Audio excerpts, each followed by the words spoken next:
A Jornada de Sauron, por J.R.R. Tolkien, adaptado por William Camargo.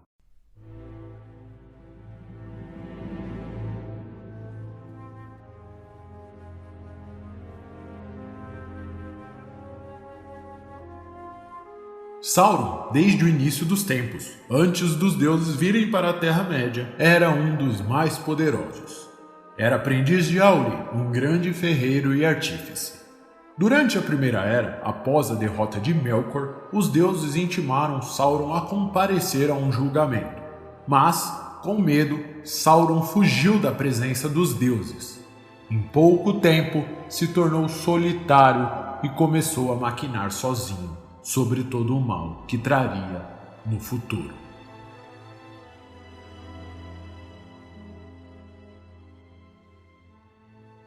Sauron conseguiu a amizade de alguns na Terra-média sob a identidade de Anatar, que significa Senhor dos Presentes. Fingiu ser amigo dos elfos, e entre eles o grande artífice elfo da época, Celebrimbor de Azevin, da linhagem de Fëanor, desenhista dos grandes portões de Moria.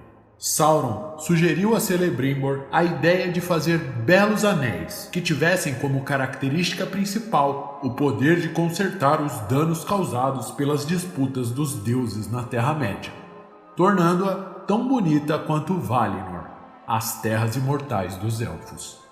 Celebrimbor aceitou a ideia e forjou, sem a ajuda de Sauron, 3 anéis: Narya, o Anel do Fogo; Nenya, o Anel da Água; e Vilya, o Anel do Ar. Secretamente, Sauron forjou mais anéis na Montanha da Perdição, e em um deles, o anel mais forte e mais poderoso que qualquer outro.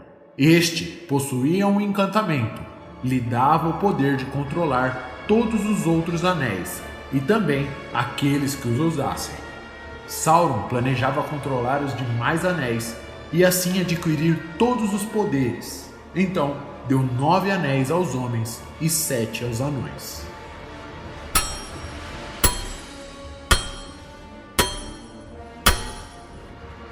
Após descobrir os planos de Sauron, Celebrimbor conseguiu esconder os 3 anéis por ele criados.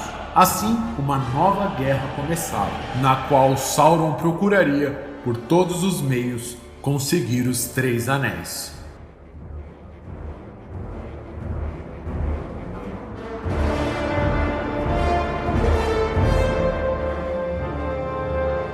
Os 9 anéis dados aos homens concebeu a Sauron poderosos servos e escravos de sua vontade, os espectros do anel, na língua negra, Nazgûl.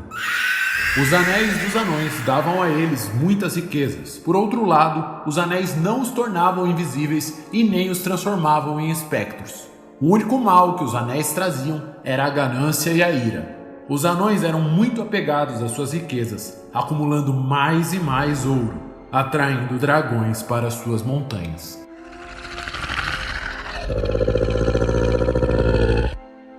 Isso trouxe a Sauron um benefício a longo prazo. Em pouco tempo, Sauron estava quase dominando a Terra-média, chegando a aparecer perto dos Portos Cinzentos.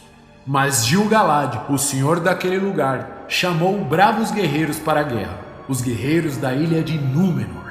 Estes eram espantosamente fortes e muito hábeis. Detendo longas espadas e arcos de aço, atravessaram a Terra-média para confrontar Sauron com um exército tão grande que muitos julgavam ser o exército dos deuses.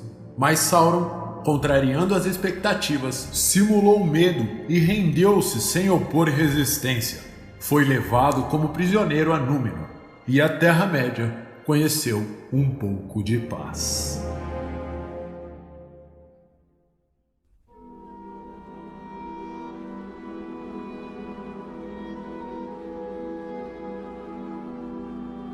O tempo passou e Sauron envenenou a mente dos Númenóreanos, que começaram uma guerra contra os deuses. Eles queriam a imortalidade, mas o Deus Supremo, Ilúvatar, afundou a ilha de Númenor.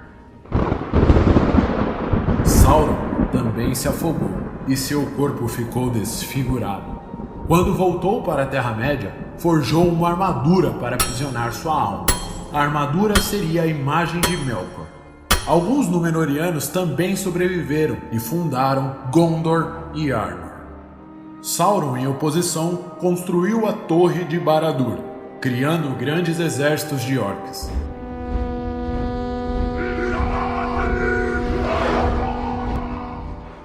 Assim, muitas guerras foram travadas, matando homens e elfos. Quando os elfos já não suportavam mais, uniram-se aos homens e aos anões, formando a Última Aliança. Os exércitos unidos marcharam para Mordor para destruir Sauron de vez. Mas depois de 7 anos sitiando a Torre de Sauron, o exército estava cansado e morrendo de fome naquela terra infértil.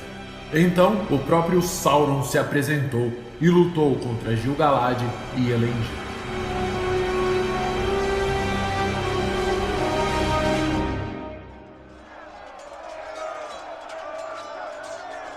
Durante o combate, Elendil tombou sobre sua espada e, ao morrer, quebrou sua árvore, Narsil.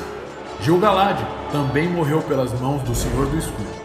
E quando as esperanças estavam se esvaindo, Isildur pegou o que sobrou de Narsil e desferiu um golpe que arrancou os dedos do governante do Um Anel.